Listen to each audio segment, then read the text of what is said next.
Sponsored by LIC Nepal, जीवन रहँदा पनि जीवन पश्चात पनि। गर्वैदेखि बलियो भूगर्भ सिमेन्ट। मेरो देश मेरो जगदम्बा सिमेन्ट। गुणस्तरीय प्लम्बिङको भरपर्दो नाम मार्बल। म पनि आजै नेपाल टेलिकमको एन्टी फाइबर सेवा लिन्छु। नेपाल टेलिकम, राष्ट्रको सञ्चार, राष्ट्रको शान, किसान। घरमै बसेर सजिलैसँग कोभिड-19 को परीक्षण गर्न सकिने एकदमै उपयोगी 15 minute corona detect Flowflex corona testing kit. एनएमबीमै छ अपार सम्भावना।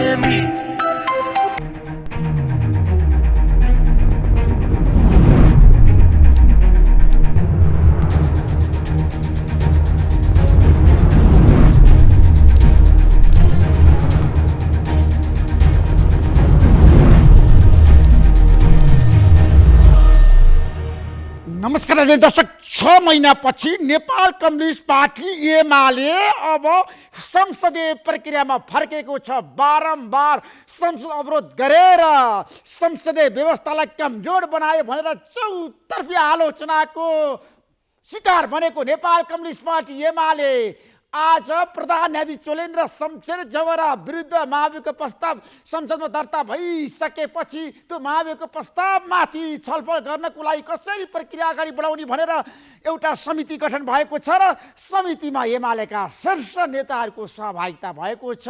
पार्टीका उपाध्यक्ष विष्णु पौडेलको इन्ट्री भएको छ। त्यसैले आजको कार्यक्रममा हामी यस बारेमा विशेष रूपमा चर्चा गर्न चाहन्छौँ। एमाले अब संसदीय प्रक्रियामा फर्कियो। एमाले अब महाभियोगको प्रस्तावमाथि छलफल गर्न तयार भएकै हो त। आजको कार्यक्रममा हामी यस बारेमा विशेष रूपमा चर्चा गर्न चाहन्छौँ। महाभियोग सम्बन्धी यो प्रस्तावमा छलफल गर्नको लागि एउटा समिति बनेको छ। अब महाभियोगको प्रस्ताव के होला, महाभियोगको प्रस्ताव पारित गर्नको लागि दुईटैमा चाहिन्छ। साँच्चीको एमाले साथ देला त? आज हामी यस बारेमा पनि विशेष रूपमा चर्चा परिचर्चा बहस गर्न चाहन्छौँ। एमाले प्रधान न्यायाधीश चोलेन्द्र शमशेर जवराको विरुद्धमा जान सक्छ, त्यो सम्भावना छ। सत्तारूढ गठबन्धन ल्याएको महाभियोगको प्रस्तावलाई प्रतिपक्षको सहयोग र समर्थन होला त? अब महाभियोग सम्बन्धी यो समितिले के गर्ला त? साँच्चीकै समितिमा शीर्ष नेताहरू छन्, कानुनविदहरू छन् र 11 सदस्य यो समितिमा साँच्चीकै बसेर अब देशले निकास पाउला त? एमाले साँच्चीकै संसद अवरोध हटाउला त?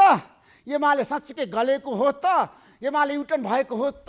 आज हामी यस बारेमा विशेष रूपमा चर्चा गर्न चाहन्छौँ। एमाले केपी शर्मा ओलीमाथि पनि धेरै किसिमको दबाब थियो। संसद खुलाउनु पर्छ, संसदमा छलफल गर्नुपर्छ, संसदीय व्यवस्थालाई बलियो बनाउनु पर्छ र संसद अवरोध गर्नु ठिक हुँदैन भनेर उहाँलाई धेरै किसिमको आरोप पनि लागेको थियो। तर एमाले आज युटर्न भएको छ र एमाले साँच्चीकै संसद खोल्नको लागि, संसदलाई सुचारू गर्नको लागि अब तयार भयो त? यतिखेर जताततै चर्चा छ फेरि पनि अर्ली इलेक्सन आजको आवश्यकता हो त? नेपाल कम्युनिस्ट पार्टी एकीकृत समाजवादीका अध्यक्ष माधव नेपालले भन्नुभएको छ संसद विघटन हुन सक्छ, अब मुलुक अर्ली इलेक्सनमा जान्छ। तर माओवादी केन्द्रको नेता प्रसमान पुनको प्रतिक्रिया छ अर्ली इलेक्सन असम्भव।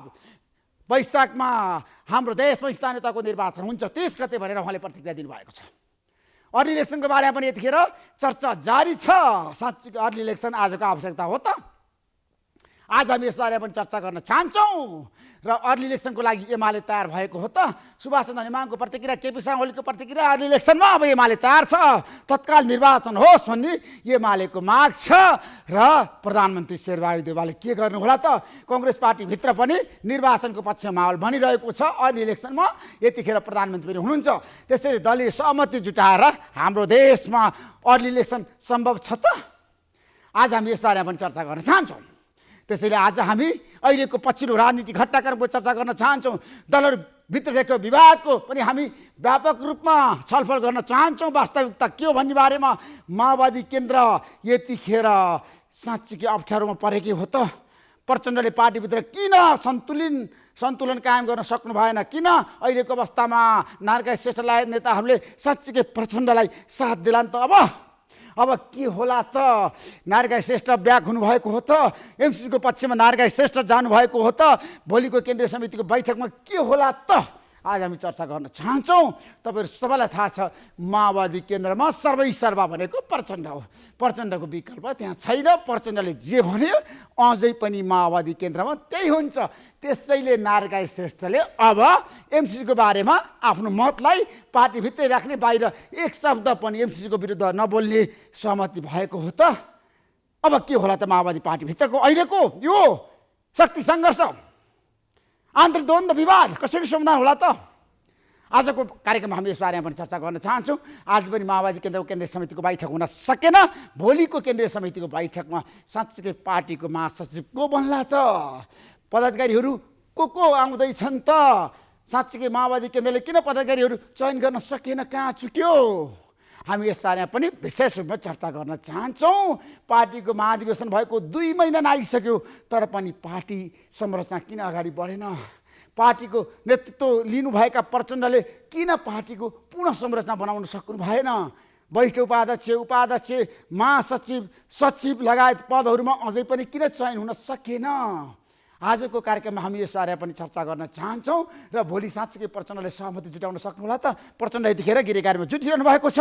आजको कार्यक्रममा हामी यस बारेमा पनि चर्चा गर्न चाहन्छौँ र आज हामी समग्र देशको राजनीतिक विषयवस्तुमा चितबार गर्दैछौँ। तपाईँहरू सबैलाई थाहा छ देशको अहिलेको अर्ली इलेक्सनको कुरा, गठबन्धनको कुरा, काङ्ग्रेस पार्टीभित्र गठबन्धनको बारेमा व्यापक रूपमा विवाद छ।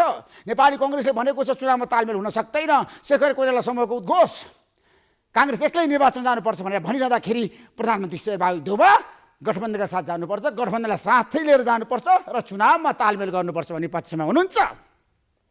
आज हामी यस बारेमा पनि चर्चा गर्न चाहन्छौँ। त्यसैले आजको कार्यक्रममा हामी धेरै विषयवस्तुमा खोतल्न चाहन्छौँ। देशको अहिलेको परिस्थितिको बारेमा, भ्रष्टाचार छ देशमा, जस्ताततै स्थानीय तह भनेको भ्रष्टाचारीहरूको अखडा भइसक्यो। अब निर्वाचन हुँदैछ, वैशाख 30 गते नयाँ सरकार, स्थानीय तहको साँच्चै नयाँ अनुहार आउला त? हामी यसबारे पनि चर्चा गर्न चाहन्छौँ। स्थानीय सरकारको कुरा गर्दाखेरि स्थानीय सरकार कहाँ चुक्यो? किन उनीहरूले भ्रष्टाचार गरे? जनताका प्रतिनिधिहरू किन भ्रष्टाचारमा लिप्त भए? किन विकास हुन सकेन? किन गाउँघरमा, कुना काप्चामा, सहरमा जताततै स्थानीय सरकार कमजोर भयो? के कारणले? देशभरिको हामी तथ्याङ्कहरू लिएर आगामी दिनमा बहसमा बस्नेछौँ। स्थानीय सरकारलाई प्रभावकारी बनाउन, सबल बनाउन, सक्षम बनाउन, साँच्चै जनताका चाहनाहरू पुरा गर्नको लागि राम्रा योग्य मान्छे आउनुपर्छ र जनताका प्रतिनिधिहरू कहाँ चुके भन्ने बारेमा पनि आज हामी विशेष रूपमा चर्चा गर्नेछौँ। म केही समयको विश्रामपछि आउनेछु। प्रतीक्षा गर्नुहोस्। जनता जान्न चाहन्छन् कार्यक्रम हेरिरहनुहोस्।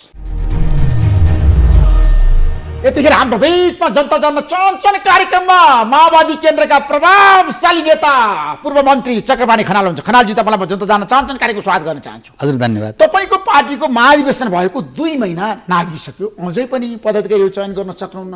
किन माओवादीमा सङ्कट भन्नु त? के कारणले? जनता जान्न चाहन्छन्। सङ्कट होइन, केही समय भयो, यो पनि सही कुरा हो तपाईँको भनाइ। हाम्रो विधानमा चाहिँ पहिले केन्द्रीय समिति महाधिवेशनले चयन गर्ने र चाहिँ केन्द्रीय समितिले पदाधिकारी बनाउने भनेर हामीले महाधिवेशनको विधानमा व्यवस्था गरेका छौँ। त्यो अनुसार चाहिँ केन्द्रीय समितिले बनाउनु पर्ने। 2 पटक हामीले केन्द्रीय समितिको बैठक बोलाइकन पनि स्थगित गर्नु पर्यो। एकपटक कोभिडको कारणले, एकपटक चाहिँ नि फेरि एमसीसी अगाडि आयो, त्यसको कारणले गर्नु पर्यो। अहिलेको चाहिँ केन्द्रीय समितिको बैठकमा राम्रै छलफल चलिएको छ। टुङ्गोमा पुर्याउन सकिन्छ कि जस्तो लागेको छ। टुङ्गोमा पुर्याउन सकिन्छ? त्यसो भए पार्टीको छ नि पुरै संरचना बन्छ अब निर्वाचन अघि? पार्टी संरचना बनाउने भनेर आज पनि हामीले पहिलेको थाई समिति, अहिले त छैन, पहिलेको थाई समितिमा हामीले छलफल गऱ्यौँ। आजको छलफलमा के भयो? आजको छलफलमा हामीले चाहिँ नि अब के फरक मतहरूको व्यवस्थापन कसरी गर्ने, त्यसपछि यो चाहिँ हाम्रो संरचना पदाधिकारी, थाई समिति र पोलिट ब्युरो टुङ्ग्याउने र त्यसपछि केन्द्रीय समितिमा केही थप गर्न बाँकी छ। हामीले समानुपातिक, समावेशी बनाउनु पर्ने पार्टीभित्रको जुन संरचना हो त्यसमा पनि त्यो बनाउनु पर्ने हुनाले त्यो हामी गरिरहेछौँ अहिले। होइन, गरिरहनु भएको छ, तर पनि त पार्टी अध्यक्ष प्रचण्डलाई गाह्रो छ नि त भागभण्डा मिलाउनको लागि। होइन, भागभण्डा त नभनौँ, तर लिडरहरूको चाहिँ अलि व्यवस्थापन कसरी? व्यवस्थापन भनौँ, व्यवस्थापन गर्न गाह्रो छ, त्यो चाहिँ हो। पदे भागभण्डाको पनि त्यहाँ दाबी गर्नेहरू धेरै छ नि। नारायण श्रेष्ठले भन्नुभएको छ मलाई शक्तिशाली पद चाहिन्छ। वर्षमान पुन र जनार्दन शर्माले महासचिवमा दाबी गरिरहनु भएको छ। को भन्छन् भन्नुहोस्? अब त पार्टीभित्र अहिलेको अवस्थामा कुरा गर्दा होइन, दाबी गर्ने एउटा कुरा हो होइन। नेताको व्यवस्थापन पनि भन्नुहुन्न। हेर्नुहोस्, व्यवस्थापनको फेरि विविध अर्थ लाग्न सक्छ। मुख्य कुरा त के भने पार्टीको अहिलेको संरचनालाई जसरी हाम्रो निर्माण भएको छ त्यो अनुसार चाहिँ त्यसको नेतृत्व गरेर अगाडि जानको लागि नयाँ नयाँ लिडरहरू अगाडि आउने, त्यसपछि चाहिँ अब अहिले चाहिँ कस्तो खालको संरचना बनाउँदा र त्यसको कसलाई जिम्मा दिँदा उपयुक्त ढङ्गले पार्टी अगाडि बढ्छ भन्ने कुरा मात्रै हो। तर चक्रमाजी, तपाईँको पार्टीमा पूर्व स्थायी समितिको कुरा गर्नुभयो तपाईँले, होइन? अहिले पनि तपाईँहरू बैठक बसिरहनु भएको छ। अहिले नयाँ अनुहार त कहीँ पनि देखिने नि पार्टीभित्र। होइन, नयाँ अनुहार त नयाँ अनुहार भन्दासाथ आइहाल्ने त होइन। त्यसको त एउटा प्रक्रिया हुन्छ, सङ्गठनभित्र पार्टीभित्र कामका सबै सिलसिलाहरू जोडेर आउनु पर्यो। त्यसो गर्दा अहिले हामीले पार्टीभित्र नयाँ अनुहारको लागि नयाँ अनुहार पनि नबनाउँ। त्यो के भन्नुहुन्छ भने अझ युवाहरूलाई कसरी अगाडि बढाउने। त्यसो गर्दा हामीले 40 वर्ष मुनिका यति 20% अनिवार्य केन्द्रीय समितिमा ल्याउने भनेर भन्यौँ हामीले। त्यसपछि त्यो अनुसार व्यवस्थापन पनि गऱ्यौँ। अब ती अनुहार नै नयाँ अनुहार हुन् एक प्रकारले, त्यो नै भोलि लिडरसिपमा चाहिँ छिटोभन्दा छिटो विकास गरेर आउने हो। त्यसो गर्दा अहिले तुरुन्तै त अब स्थायी समिति स्तरमा स्थायी समिति बनेको त छैन, तर त्यो स्तरमा अहिले आइहाले स्थिति चाहिँ होइन। त्यो पार्टीभित्र देखियो अन्तर सङ्घर्ष अब तपाईँहरू साम्य पार्न सक्नुहुन्छ, मिलान हुन सक्छ? अन्तर सङ्घर्ष साम्य पार्ने होइन, अन्तर सङ्घर्ष त के हो भने चल्न दिने र अन्तर सङ्घर्षलाई ठिक ठिक व्यवस्थापन गर्ने। त्यो भएको हुनाले हामीले के भनेका छौँ भने उपयुक्त समयमा फरक मत छन् भने तिनलाई फोरम चलाएर व्यवस्थापन गर्ने। त्यसो भए कसरी चाहिँ व्यवस्थापन गर्ने बताउनुहोस्, 1 2 3 आधार दिनुहोस् जनता। होइन, हामीले के भनेका छौँ भने एउटा चुनाव नजिकै छ, त्यसो गर्दा हामीले अहिले तुरुन्तै चाहिने फोरम चलाएर आफ्ना आफ्ना मतहरू तल लगेर ग्रुपिजम गर्दा मलाई लाग्छ त्यसले फाइदा गर्दैन। त्यसो भएको हुनाले अहिले फरक मतलाई पनि सम्मान गर्दै एउटा व्यवस्थापन गरौँ, एउटा सहमति कायम गरौँ चुनावसम्म। त्यसपछि फेरि फोरम चलाएर मात्रै हुँदैन, त्यसलाई त फेरि संश्लेषण गरेर महाधिवेशन राष्ट्रिय सम्मेलन त्यसले किनारा लाउनु पर्ने हुन्छ। त्यसो गर्दा एउटा उपयुक्त समयमा चुनाव पछाडि हामीले राष्ट्रिय समय अथवा चाहिँ नि विशेष महाधिवेशन यसरी चाहिँ जाउँ भनेर अहिले छलफल चलिरहेको छ। होइन, एमसिसी विरोधीहरू अब पार्टीभित्र साम्य भए? एमसिसी उनीहरूको छ नि होइन, विरोधीहरू नभन्, नीतिहरू आज युटर्न भयो। अब होइन, कोही युटर्न भएको पनि होइन, उनीहरूको रणनीति थियो नि त। श्रेष्ठ लगाई समूहको तपाईँलाई थाहा छ नि, विरोध गर्नुपर्छ राष्ट्रघाती हो भनेर उहाँहरू भनिरहनु भएको थियो। उहाँहरूले ब्याक हुनुभयो, उहाँहरूले आफ्ना मत राख्नु भएको थियो। त्यसमा चाहिँ हामीले लास्टसम्म छलफल पनि गऱ्यौँ यो सन्धि के हो भन्ने बारेमा। खैर म त्यतापट्टि जानै जान्न, किन जान्न? ठुलो होइन, ठुलो बहसपछि यो भयो। बहसपछि भयो, तर पार्टी त छिनबिन हुँदैछ नि माओवादी। त्यसले गर्दा कारणले माओवादीलाई ठुलो घाटा लागेको छ। होइन, हामीले राम्रो व्यवस्थापन गरिसक्यौँ। हामी विघटनको अवस्था आउन सक्छ? होइन, आउँदैन, केही पनि आउँदैन। उहाँहरूले आफ्नो मत राख्नुहुन्छ र त्यसलाई चाहिँ व्यवस्थापन गरिन्छ, मतहरू सुरक्षित रहन्छन्। उपयुक्त समयमा फोरम चलाएर अगाडि बढ्छौँ र त्यसलाई एउटा किनारा लाउँछौँ। त्यसो भए पार्टीभित्रको यो द्वन्द्व व्यवस्थापन गर्न प्रचण्ड सफल हुन्छ? एकदम ढुक्कैसँग। आज 4-5 जना नेताहरूको प्रतिक्रिया तपाईँले पढ्नु भएको छ, दिनौँ आइरहेको छ। पोखरेलको, देव गुरुङको राम्रोसँग सेलाइसकेका छैन। यो अलिअलि मन तातो भएको हुनाले आउँछ, अब यो सेलाउने क्रममा सेलाउँछ। त्यसमा पार्टीभित्र विरोधीलाई ठाउँ हुँदैन, स्थान हुँदैन, होइन, एकदम स्थान हुन्छ, सम्मान हुन्छ, मतको कदर गरिन्छ, त्यसको लागि छलफल चलाइन्छ। तर त्यही कारणले चाहिँ यो पार्टी फुट्छ अरू हुन्छ यो भन्नु पर्दैन, यो जरुरी छैन। प्रचण्डले भन्नुभयो एमसिसी विरोधीहरू पार्टीमा अब नरहे पनि हुन्छ, छोडेर गए पनि हुन्छ, नारायण श्रेष्ठ लगायत उहाँले त खुला भनिदिनु भयो त। होइन, एउटा त्यो कुरा तपाईँलाई थाहा छैन? एउटा सन्दर्भ र प्रसङ्गमा हो त्यो, तपाईँले अब सुन्नुभएको होला। कसैलाई यस्तो बाटो हिँड्न मन छ भने त मेरो के लाएर भन्ने अर्थमा भन्नुभएको छ भन्नु चाहिँ। तर जे होस् त्यसले फेरि गलत अर्थ नलागोस् भनेर हामीले पार्टीभित्र त्यसलाई चाहिँ नि एक प्रकारको ल ठिक छ ती शब्दहरू प्रयोग नगरेको भए पनि हुन्थ्यो भन्ने कुरा गरिसक्यौँ। त्यसो माओवादी पार्टी अब चोइटिँदैन, उहाँहरू बाहिरिनुहुन्न। अब चोइटिने त कुरै नगरौँ न, केही हुँदैन, त्यसको असर पर्दैन। तर माओवादी छोडेर एमाले प्रवेश गर्ने घोडबाई छ अरे देशभरि अहिले। तपाईँहरूको नीति सही नभएको कारणले त्यो गलत कुरा हो। किनभनेदेखि के विषयले भन्नुभएको छ अब सबै माओवादी कार्यकर्ताहरू एमालेमा प्रवेश गर्छन्। केपीले भनेका जति कुरालाई सिरियसली लिने हो भनेदेखि त यो देशमा अर्कै हुन्थ्यो। हेर्नुहोस् है, तपाईँ त उहाँको क्याबिनेट मन्त्री भएको मान्छे नि केपी शर्मा ओलीको। त्यही मन्त्री भएको हुनाले त झगडा पनि चरमै भयो क्यारे, त्यो छँदैछ। त्यो कुरा अब अलिक पुरानो भइसक्यो, त्यो प्रसङ्गमा म गइनँ। जे होस् फेरि अब छोड्ने आउने जाने क्रमहरू त अलिअलि भइरहन्छ। यो मल्टिपार्टी सिस्टममा यस्तो हुँदो रहेछ, कहिले कहाँ गएर के मिल्छ भन्ने हाम्रो जस्तो समाज होइन हाम्रो जस्तो अब त्यही समाजबाट बनेका नेता तिनीहरूले नेतृत्व गरेको पार्टी त्यही संरचना भएपछि अलिअलि त्यो देखा पर्ने कुरा हो, सही हो, तर त्यसैलाई हावा दिने कुरा भएन। होइन अहिलेको अवस्थामा छ नि माओवादी केन्द्रको कुरा गर्दाखेरि तपाईँको पार्टी खिँदै गएको छ नि, कमजोर बन्दै गएको छ नि सङ्गठनहरू, किनभने मैले एउटा अर्थमा तपाईँले भनेको कुरा खिँदै पनि नभनौँ, यसको कुरा के हो भन्नुहुन्छ भने केही कमजोरीहरू हाम्रा पनि होलान्, जो कि अहिलेको जसरी माओवादी पार्टीको आगमन भयो, जुन रूपमा एउटा द्वन्द्व हुँदै अथवा युद्धदेखि शान्ति प्रक्रिया, शान्तिदेखि फेरि अहिले चाहिँ बनेको संविधान अनुसारको पार्टी बनाउने कुरामा जाँदा माओवादी काहीँ न काहीँ चुकेको जरुर हो, मलाई यो लाग्छ अहिले पनि। किनभने 64मा रहेको एउटा उभार पार्टीको त्यो संरचना, त्यसलाई 70मा जाँदा अर्को एउटा स्थिति, फेरि एमालेसँग चाहिँ एकता पछि बनेको पार्टीको अर्को उभार, र पछि फेरि हामीले पुनः आफैले बनाएको संविधान संसद सबै विघटन हुने र सिद्धिनीतिर गएपछि लास्ट हाम्रो सङ्घर्ष। यसले गर्दा पार्टीमा कतै न कतै केही बुझाइका कमजोरीहरू र पार्टी व्यवस्थापनमा अथवा चाहिँ नयाँ विचारका साथ पार्टीलाई अगाडि लैजानेमा काहीँ न काहीँ हाम्रो कमजोरी भयो भन्ने त लाग्छ फेरि हामीलाई। त्यसमा अब माओवादी केन्द्र विघटनको सङ्घारमा पुगेको छैन, बिल्कुल पुग्दैन, कसरी पुग्छ? होइन, उसको चाहिँ जनमत त कमजोर छ नि। होइन, ठिक हो, कहिले काहीँ जनमत कमजोर पर्छन्, तपाईँले भनेको कुरा सही हो, कहिले काहीँ जनमत कमजोर पर्छन्। हामी कमजोर अवस्थाबाटै ठुलो भएको पनि हो, ठुलो भएर कमजोर भएको पनि हो, यो दुईटै कुरा हामीले हेरेका छौँ, यो नहेरेको होइन।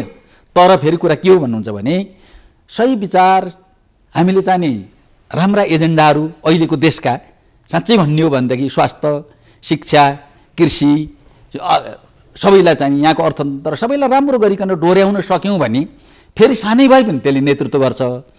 होइन अब तपाईँको चाहिँ नि हाम्रा एजेन्डाहरू जनतासँग जोडिँदैनन्, जनताको हित र कल्याणमा छैनन् भने जति ठुलो भए पनि त्यसले दिने परिणाम माओवादी पार्टीलाई रूपान्तरण गर्नुपर्छ भन्ने नारायण श्रेष्ठको प्रस्ताव छ नि, त्यसमा तपाईँको सहमति छ? व्यापक रूपमा आमूल परिवर्तन गर्नुपर्छ, अहिलेको नेतृत्व असफल भयो। तर एउटा कुरा परिवर्तन गर्नुपर्छ भन्नेमा म एकदम सहमत छु। के हो भन्ने कुरा उहाँले पनि ल्याउनु भएको छैन। के परिवर्तन गर्नुपर्छ त्यो ल्याउनु पर्यो। नेताहरूको कार्यशैलीले मात्रै हुँदैन, नेताहरूको सोच होइन, सोच कार्यशैली यी सबै तपाईँको चाहिँ परिवर्तन गर्दै आएका हौँ हामी, परिवर्तन गर्दै त्यसलाई परिमार्जन गर्दै भनिएकै त हो। टुटफुट आदि नेताहरू पनि जनमुखी हुनु पर्यो, जनताको लागि काम गर्ने हुनु पर्यो नि। अरू के भए त हामी जनताको लागि काम गर्ने भए व्यक्तिगत स्वार्थमा लागे तपाईँहरूमाथि गम्भीर मात्र शौकिनको कुरा होइन, तपाईहरु बाँच्न सक्नुहुन्न। होइन, अन्य माओवादी केन्द्रमाथि पनि गम्भीर आरोप। सुन्नुहोस् है, एउटा कुरा के हो भन्नुहुन्छ भने माओवादी प्रति अपेक्षा शौकिन के माओवादीका मान्छे मात्रै हुन्? यो तर्क ठिक तर्क होइन, यो वैज्ञानिक तर्क होइन। किनभने माओवादी प्रति जनताले अपेक्षा के गरे भन्ने कुरा हो। अपेक्षा अनुसार माओवादी चाहिँ नि अगाडि बढ्दैन, जनताको चाहना अनुसार अगाडि बढ्न सक्नु भएन नि। होइन, त्यो होला। किन भन्नुहुन्छ भने पहिला तपाईँ आफै रूपान्तरित भ्रष्ट मान्छे, शौकिन मान्छे, जनविरोधी मान्छे, जनघाती मान्छे पनि अरू पार्टीमा छन् नि, तर तिनको बारेमा चर्चा उठ्दैन।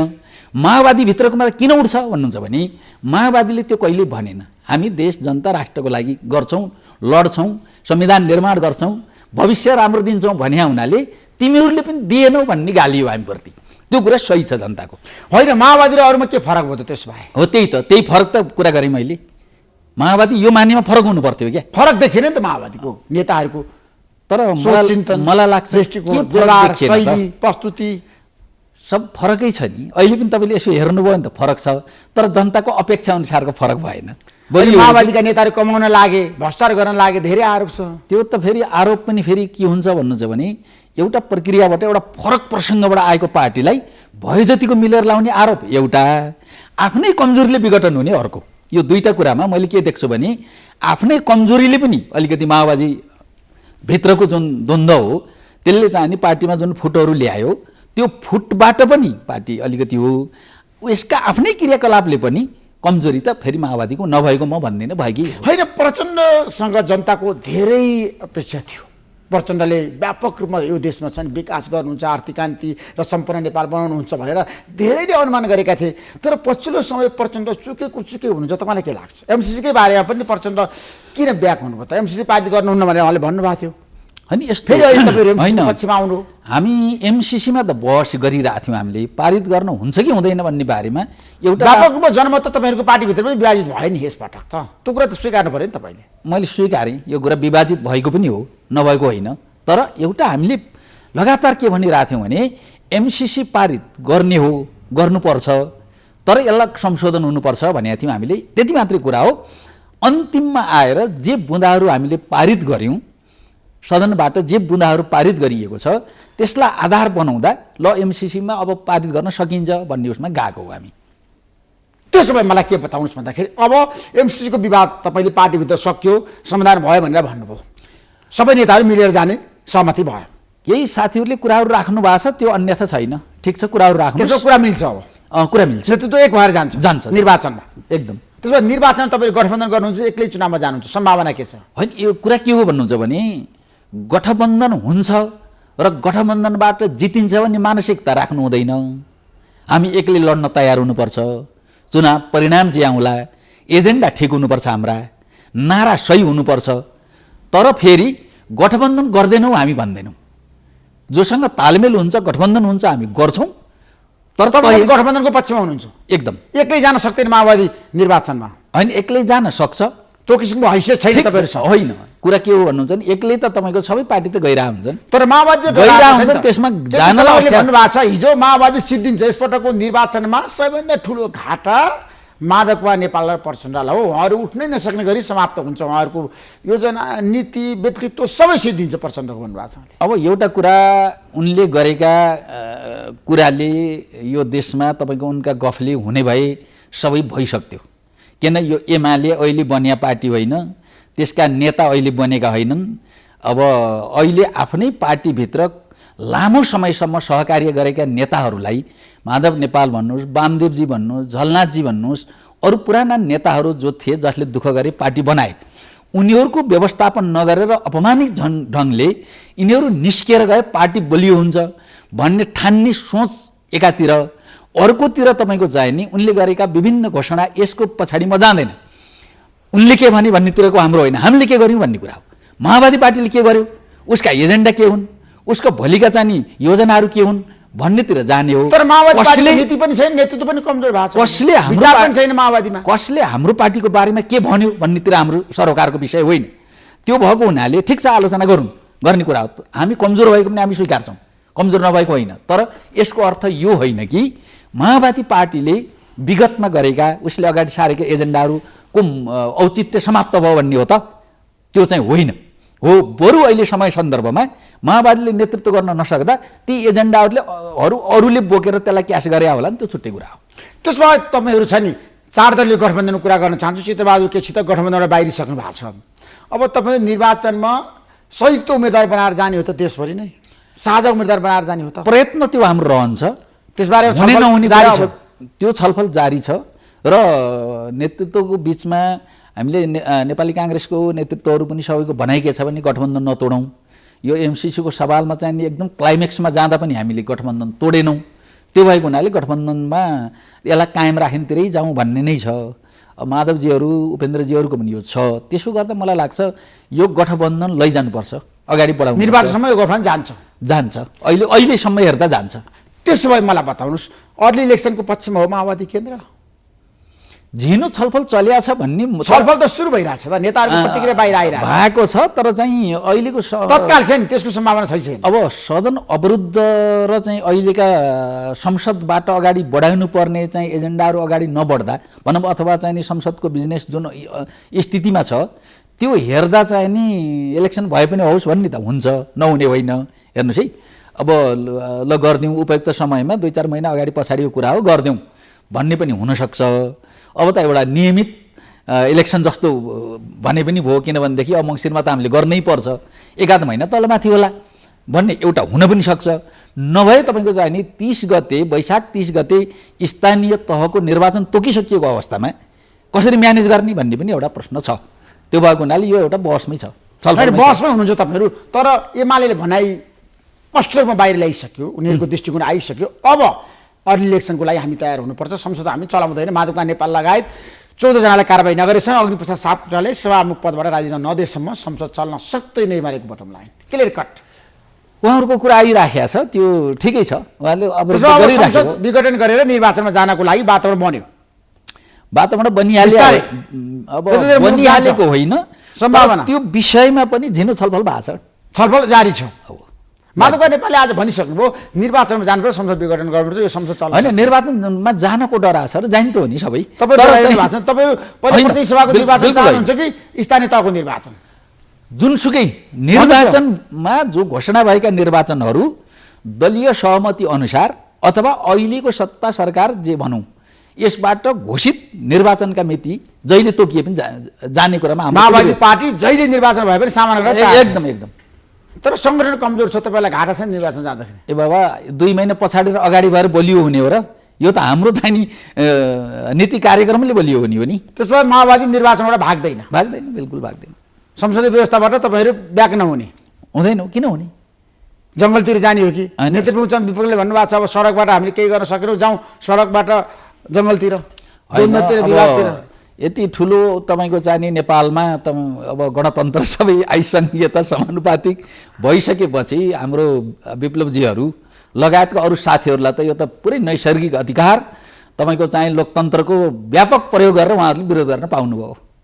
उहाँहरूले विरोध गर्न दिने, विरोध गर्न दिने विरोधले तपाईँलाई घाटा हुँदैन? केही हुँदैन। अनि निर्वाचन जाँदाखेरि चाहिँ पूर्व माओवादीहरूलाई तपाईँ पार्टीमा आबद्ध गराउन सक्नुहुन्छ, ल्याउन सक्नुहुन्छ? अब हाम्रो प्रयास जारी रहन्छ। गएको अब प्रयास त जारी रहन्छ। आउनुहोस्, छलफल गरौँ, कार्यक्रम के हो, किन अब तपाईँहरू सबै भौतारिएर त हेरिसक्नुभयो सबैले भने अब पार्टीलाई फेरि एकताबद्ध गर्दा राम्रै होला भन्ने त हाम्रो हुने भयो, चाहनाले त हुँदैन है। हामीले भनेर मात्रै त यो हुने विषय त होइन। तर पनि फेरि पूर्व माओवादीहरू एक ठाउँमा हुने कुरा ठिकै हुन्छ भन्ने हो। तर त्यो अहिले समय सन्दर्भमा त्यो बहस अहिले छैन। होइन, चुनावको मुखमा सरकारले महँगी बढाइ छ, पेट्रोलियम पदार्थमा हत्ते महँगी बढ्यो, किन यस्तो हुन्छ भन्नुहोस्? अब यो त अन्तर्राष्ट्रिय कारण पनि होला। भएन क्या? सुन्नुहोस् है, एउटा कुरा के हो भन्नुहुन्छ भने हामीले कि त अनुदान दिन पर्यो सरकारले, अर्को तरिकाद्वारा सरकार चाहिँ नि बलियो भएर अनुदान दिनु पर्यो। होइन भने जो अन्तर्राष्ट्रिय रूपमै तपाईँको तेलकै कुरा गर्नुहोस्, अरू कुरा गर्नुहोस्, यी चाहिँ जो जोडिएका छन् अलिकति, अहिले त युक्रेन वारले पनि केही कुराहरूलाई चाहिँ असर गरेको छ। यी कुरा छोडेर यहीँ चाहिँ हाम्रो आन्तरिक रूपमा व्यवस्थापन गर्ने कुरामा सरकारका केही कमजोरीहरू छैनन् म भन्दिनँ। तर सरकारले जनताको मन जित्न सकेन नि, किन भन्नुहोस् त? तपाईँहरू कहाँ चुक्नुभयो? आज यो भ्रष्टाचार भइरहेछ, महँगी बढिरहेछ, जनताहरूले सेवा सुविधा पाएका छैनन्, जनताहरू अझ समस्यामा छन्, सङ्कटमा छन्। होइन, यसलाई अझ लामो गफतिर लैजाउँ भन्ने हो भनेदेखि त यसका अरू थुप्रै कुराहरू भन्नु पर्ला। तर मैले छोटोमा कुरा के हो भन्नुहुन्छ भने कुनै पनि सरकारप्रति मैले हेर्दा एकपटक आशा थियो मान्छेलाई। यो पटक पटक हुँदैन कि जनताको आशा। 64 मा माओवादीप्रति जनताको आशा थियो। हेर्नुहोस् है, अब माओवादीले केही गर्छ कि जस्तो थियो। त्यसपछि फेरि हरायो। मैले शान्ति प्रक्रिया यताको कुरा गर्दैछु। त्योभन्दा पहिले तपाईँले जाने 52-53तिरको स्थिति हेर्नुभयो भने काङ्ग्रेसप्रति थियो मान्छेको। त्यसपछि चाहिँ नि आएर माओवादीप्रति भयो। 74 मा आएर अब चाहिँ नि यो गठबन्धनको अथवा पार्टी एकता भएर बन्यो।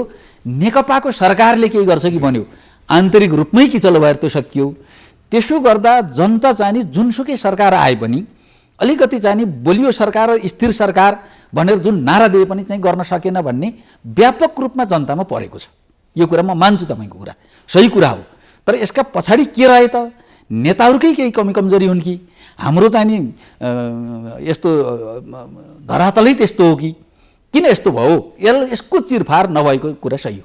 होइन, महाभियोगको प्रस्ताव दर्ता भयो संसदमा, प्रधान न्यायाधीश चोलेन्द्र शमशेरजवारा विरुद्ध। अब तपाईँहरू त्यसलाई पारित गराउन सक्ने अवस्थामा पुग्नुभयो। आज सिपाही समिति बन्यो महाभियोग सम्बन्धी कसरी जाने भनेर एमाले पनि समितिमा बसेको छ। अहिलेको अवस्थामा एमाले चाहिँ आत्मसात गरेर संसद खुलाउने एमाले तयार भयो होला, तपाईँलाई के लाग्छ? अब होइन, अब यो प्रधान न्यायाधीशको कुरा करिब करिब सबैलाई थाहा छ। धेरै नै अदालत यो प्रक्रिया जुन कानुनी प्रक्रिया जस्तो रह्यो न्याय सम्पादनमा, त्यसले गर्दा अलिक त्यो एउटा निकास दिनै पर्थ्यो।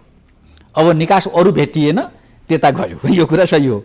तर अब चाहिँ यो समितिमा जाओस्। होइन, समितिमा गएपछि छलफल होला होइन? तपाईँहरूसँग दुईटै मत त छैन, महाभियोगको प्रस्ताव पारित गराउन सक्ने आधार त छैन। कुरा यसो हुन्छ तपाईँको चाहिँ नि अब होइन, अहिले गठबन्धनमा छैन, तर यो इस्युमा हुन्छ कि महाभियोगको प्रस्ताव पारित गराउनको लागि एमाले पनि तपाईँलाई साथ देला नदेला? त्यो कुरा अलि भन्नु तपाईँलाई के लाग्छ? किन अहिले महाभियोग सिफारिस समितिको सिफारिस विष्णुपुरले बस्नु भएको होइन, समितिको सिफारिस हेरौँ, त्यसपछि अर्को सिफारिस एमाले छ नि, अर्को निर्णयमा जानुपर्छ। महाभियोगको विपक्षमा नि आफूलाई उभ्याउन सक्छ, त्यतिखेर सिफारिस गर्न सक्छ। हुनसक्छ, त्यसको सामना अर्को नयाँ तरिकाले गरिएला। त्यसो महाभियोगको प्रस्ताव तुइन्छ अब होइन त्यो भन्न मिल्दैन अहिले। किन भन्न मिल्दैन? होइन सुन्नुहोस् न, मैले कुनै 2/3 चाहिन्छ सही कुरा हो।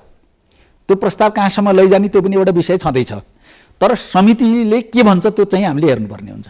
समितिले त बहुमत पुगेन भन्छ नि, 2/3 मत चाहिन्छ, 2/3 मत एमाले दिएर भने एमाले साथ दिएर भने त महाभियोगको प्रस्ताव दिएन भने हेरौँला नि त। समस्या आउँछ, जटिलता आउँछ। होइन ठिक छ, त्यो चाहिँ अब न्यायिक हिसाबले कसरी जाने, अथवा चाहिँ नि अहिले सदनको विषयलाई 2/3 मतद्वारा मात्रै पारित हुने कुरा सही कुरा हो तपाईँको, हेर्नुहोस् है। तर यसका अरू पनि कानुनी प्रक्रियाहरू छन्। त्यसो महाभियोगको प्रस्ताव तुइयो भने प्रधान न्यायाधीशमा चोलिने संसदीय सभा र फेरि पनि अदालत फर्काउन सक्नुहुन्छ? अहिले भन्न त्यो सकिँदैन, सम्भावना छ? अहिले भन्न सकिँदैन त्यो विषयमा। अहिले भन्न सकिँदैन? अङ्कगणित कुरा गर्नु नि तपाईँ आज। होइन थाहा छ मलाई, तपाईँले भनेको कुरा मैले बुझेँ, थाहा छ। निकास त दिनु पर्यो नि त, तपाईँले भन्न दिनुपर्छ। सक्नु पर्यो नि त। होइन, निकास दिने हो, हुन्छ। निकास दिने हो, समितिमा एकपटक छलफल होस्, त्यसपछि कसरी जाने निकासमा हामी फेरि सबै दलहरूको बिचमै हुन्छ नि छलफल त। दलहरूको बिचमा कुरा मिल्छ? सायद मिल्ला। त आधार दिनुहोस् 1, 2, 3 कसरी मिल्छ? होइन यो विषय चाहिँ अब एमालेको तर्फबाट पनि अहिले धेरै कुराहरू बाहिर यो विषयमा आएका छैनन्। गठबन्धनमा अब सहमति भएरै हो, थाहा छ तपाईँलाई होइन। 2/3 पुग्दैन भन्ने पनि अड्कलबाजी छँदैछन्। यसको बिचबाट कुनै एउटा निकास निकाल्नुपर्छ, कुरा त्यही हो। कुनै निकास निस्कन्छ बिचबाट? निस्कन्छ। त्यसो भए मलाई के बताउनुहोस् भन्दाखेरि हाम्रो देशमा छ नि चीनको प्रभाव बढ्यो राजनीतिमा, त्यो कुरा मान्नुहुन्छ तपाईँ? चीनको प्रभाव बढ्यो भन्ने कुरा यसलाई चाहिँ नि ऐतिहासिक रूपले नहेरिकन अहिले भन्न मिल्दैन। किन भन्नुहुन्छ भने योभन्दा त धेरै राम्रो चीनको प्रभाव त तपाईँको चाहिँ नि महेन्द्रको पाला थियो। त्यसलाई के बिचमा घट्यो भने भन्ने कि होइन, त्यो होइन। चीन अब दुईवटा यो छिमेकी जुन ठुला राष्ट्र छन्, यिनको चासो नेपालमा भइरहने कुरा त छँदैछ। मैले त्यो अहिले त्यो अन्तर्राष्ट्रिय राष्ट्रिय यी चाहिँ जे जति उहरू छन्, गतिविधिहरू छन्, यी सबैमा अहिले नजाउँ। अब कहाँको चाहिँ नि अमेरिकाको पनि इन्ट्रेस्ट रह्यो भने यत्रो छलफल भयो एमसिसीमा होइन, भने चीनको चाहिँ नहुने भन्ने कुरै भयो। होइन, चीनको स्वार्थ पनि छ नि नेपालसँग। त्यो हुन्छ, चीनको स्वार्थ पनि छ, भारतको पनि छ, चीनको पनि छ।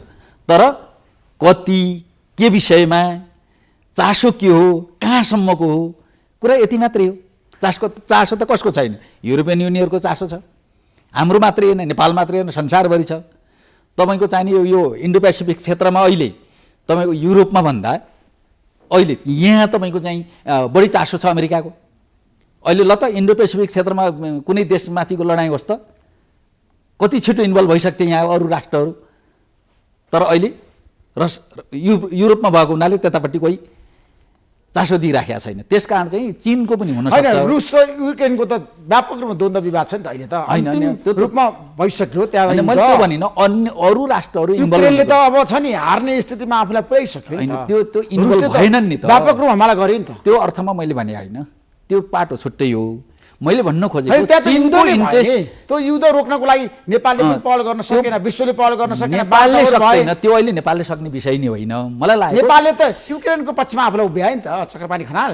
होइन, युक्रेनको पक्षमा विपक्षमा भन्ने कुराहरू पनि अहिले चाहिँ हामीले ती दुईटाको द्वन्द्वलाई लिएर बहस गर्नु जरुरी छैन। किन भन्नु छ भने त्यो म्याटरै छुट्टै हो क्या। तर नेपालमा चाहिँ चीनको इन्ट्रेस्ट भन्ने कुराहरू तपाईँको कुराहरू मलाई लाग्छ के भने समय सन्दर्भमा अलिकति बढी सक्रिय हुने, कहिलेकाहीँ अलिक कम सक्रिय हुने। एमसीसीको पक्षमा चीन नगइकन विपक्षमा उभियो नि त, त्यसले गर्दाखेरि चीनको इन्ट्रेस्ट त देखियो नि। होइन, त्यो त हुनसक्छ। बिआरआई तपाईँको चाहिने एमसिसी अरू भारतले अगाडि सारेका कतिपय हिमालय भनेर गरिरहेछ। अब यी कुराहरू त नेपालको सन्दर्भमा भइ नै राखेका छन्। त्यसरी हेर्दा मलाई लाग्छ चीनको होला त्यो दृष्टिकोण चाहिँ हुनसक्छ। तर प्रष्ट रूपमा त कहाँ अब उनीहरूले चाहिँ यो विषयमा आफूलाई अब कहाँ उभ्याए त्यो कुरा छुट्टै हो। त्यसो नेपाली राजनीतिमा चिने हस्तक्षेप हत्तै बढ्यो भने तपाईँको निष्कर्ष र भनाइ हो? हस्तक्षेप भन्दिनँ म, चिनिया हस्तक्षेप बढ्यो भनेर मैले भन्दिनँ। चासो लिए होला कतिपय विषयमा, इस्यु बाहेक चासो भयो होला, त्यो कुरा हो। त्यसो भए जाँदा जाँदै तपाईँ त कृषि मन्त्री भएको व्यक्ति होइन, हाम्रो देशमा कृषि क्रान्ति हुन सकेन, किसानहरू ठुलो पीडामा छ, मल पनि आएन। किन यस्तो हुन्छ भने देशमा किसानहरूको लागि किन तपाईँले काम गर्नुहुन्न? यो सरकार किसान मारा सरकार हो। अब सरकार किसान मारा भन्न मिलेन। यो सरकार अथवा योभन्दा अघिका सरकार कृषिमा चाहिँ नि नेपालको कृषि प्रणालीको बारेमा राम्रो एउटा बहुआयामिक ढङ्गले सोचेर यहाँको वस्तुस्थिति अनुसार योजना नबनेको र तदनुसारको बजेट व्यवस्थापन नभएको सत्य हो, त्यो कुरा हो। किसानहरूको माग सम्बोधन गर्न किन सरकारले चाहँदैन भन्नुहोस्? चाहँदैन होइन, सरकारले चाहँदै पनि नेपालको कन्डिसनमा सकेन। यो चाहिँ मैले आफूले पनि चाहिँ धेरै मैले अनुभव गरेँ कृषिको सन्दर्भमा। केही त अब महेन्द्रपछि महेन्द्र नै रहेछ नि कृषिमा अलिकति राम्रो ढङ्गले चाहिँ सोचेका मान्छे भनेर मैले व्यक्तिको हिसाब हेर्दा महेन्द्रले अलिक बढी राम्रोसँग योजना बनाएको देखियो।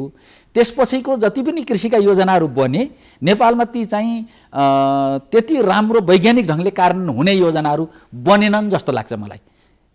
त्यस कारण नेपालमा कृषिमा ठिक ढङ्गले चाहिँ नि सरकारी दृष्टिकोण अथवा योजना प्रस्तुत नहुँदासम्म मलाई लाग्छ समाज पनि माथि उठ्दैन। त्यसमा जाँदै अब हाम्रो देशमा छ नि आजको दिनमा जुन समस्या छ नि, जनताको पीडा दुःख कष्ट, त्यतिर तपाईँहरूको ध्यान गरेर तपाईँहरू आज किन चुकिरहनु भएको छ, किन कमजोर बनिरहनु भएको छ? सिस्टम कमजोर भएको हो कि होइन? अहिले सिस्टम कमजोर भएको हो। कारण के त? कारण चाहिँ यसका के छन् भन्नुहुन्छ भने तपाईँको एउटा हाम्रै देशको उत्पादन सम्बन्धलाई हामीले ठिक ढङ्गले बेरोजगार र उत्पादन सम्बन्धलाई युवाहरूलाई चाहिँ व्यवस्थापन गर्न सकेनौँ।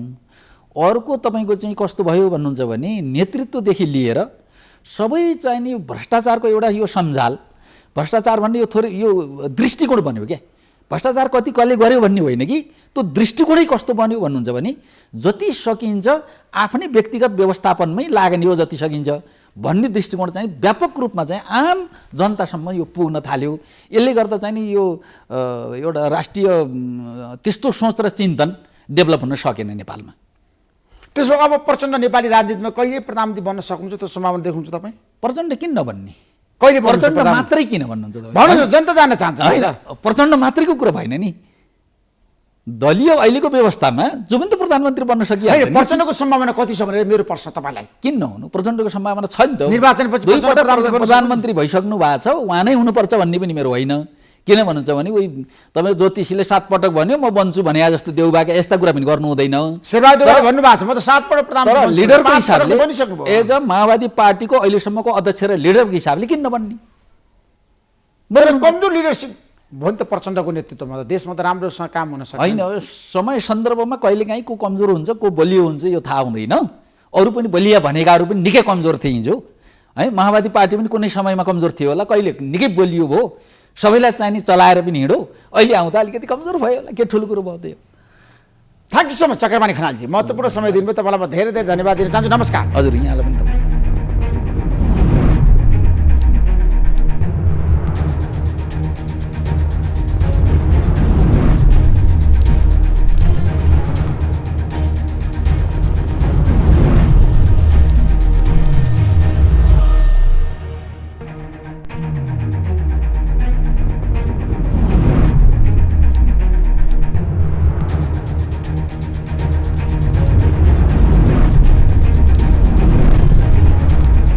Sponsored by एलआईसी नेपाल, जीवन रहँदा पनि जीवन पश्चात पनि। गर्वैदेखि बलियो भूगर्भ सिमेन्ट। मेरो देश मेरो जगदम्बा सिमेन्ट। गुणस्तरीय प्लम्बिङको भरपर्दो नाम मार्बल। म पनि आजै नेपाल टेलिकमको एन्टी फाइबर सेवा लिन्छु। नेपाल टेलिकम, राष्ट्रको सञ्चार। राष्ट्रको शान किसान।